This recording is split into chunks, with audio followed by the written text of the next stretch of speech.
everyone, thank you so much for tuning in to Graphic Design Without a Computer, Part 3. If you haven't seen parts 1 and 2 yet, you don't need to watch them in order, so I'll link them at the end of the video. So a thing that we actually did in one of my typography classes was take this quiz where we had to identify fonts. We were told beforehand what all the fonts that we had to know were so that we could study, and study I did. I think I was the only one who actually took it seriously enough to make a study sheet. So whenever someone says they're a graphic designer, everyone around them is like, "What font is that? I bet you don't know what font that is." Well, to be a good designer, you do not have to know the name of every font ever designed. Crazy, I know. Although a fun thing you can do is just make up a font name and then start talking about the backstory, but make it more and more ridiculous as you go. Yeah, it's this font called Batiste Cool. It was designed by this crazy guy who lives in this bright blue house and never seems to get any older. And then last year there were these aliens that invaded London and tried to turn everything into Comic Sans,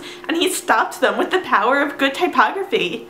I can't believe you didn't hear about that. But anyway, you should be able to still recognize the most common and most historically significant typefaces. So in that description, I've included a PDF of a quiz sort of like this one that you can take, as well as a study sheet. So when you're identifying fonts, you really have to look at the details of the letters. A lot of type foundries use the word hamburger fonts because it has a lot of the different qualities of a typeface. It has ascenders, descenders, counters, etc. So ask yourself, is the stroke consistent or varying widths? Are the lowercase a and g double story or single story? Is the axis in the O vertical or at an angle? A good way to familiarize yourself with the details of a certain typeface is just to trace the entire thing, like we talked about in episode 1. See, everything is coming full circle. But beyond identifying fonts on the spot, you should also know some of the history of typography so you can understand the context of the design decisions and necessities given the technology of the time. Design decisions, that's so hard to say. A few books I recommend: Just My Type by Simon Garfield, A Type Primer by John Kane, and The Elements of Typographic Style, which is basically like the typography Bible. So now you know all your basic fonts, let's practice some kerning, or kemming if you do it wrong. Nerd jokes! Kerning is the art of spacing out the letters in a word so that visually they are all an equal distance apart.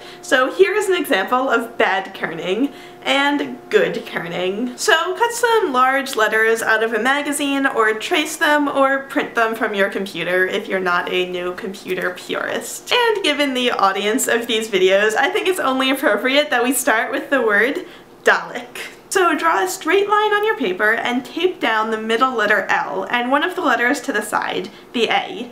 That was the easy part. Now try placing the D so that the A is equidistant between them. This isn't a very difficult pairing since the uppercase A is symmetrical and we're creating the same triangle shape in the negative space on either side. But now let's move on to the E. Concentrate on getting the L to be equidistant between the A and the E. Look at the negative space. We have a triangle on one side and a large rectangle on the other side, so the E should be closer to the L than the A is, so that visually the negative spaces equal out. Now when we tape down the K, we have a large rectangle of negative space on one side and virtually no negative space on the other side, so the K should be a little bit farther away. Kerning is also important when it comes to letters like the uppercase T, where lowercase letters can actually slide under them a little bit, so that there isn't this huge negative space until the next letter. Most fonts will have basic kerning built into the font file, but a lot of free fonts that weren't designed by great typographers won't necessarily have great kerning, so you just have to recognize that and adjust it manually. So it just takes practice and knowing what to look for.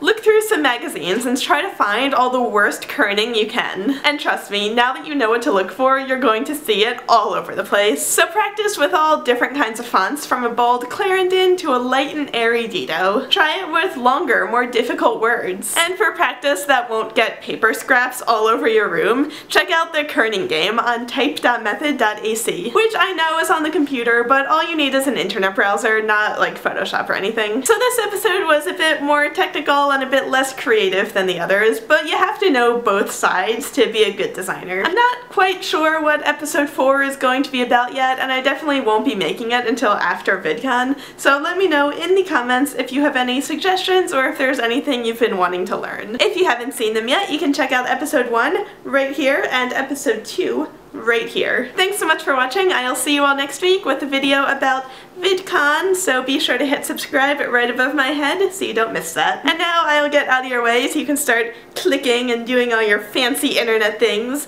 Bye everyone, I'll see you next week.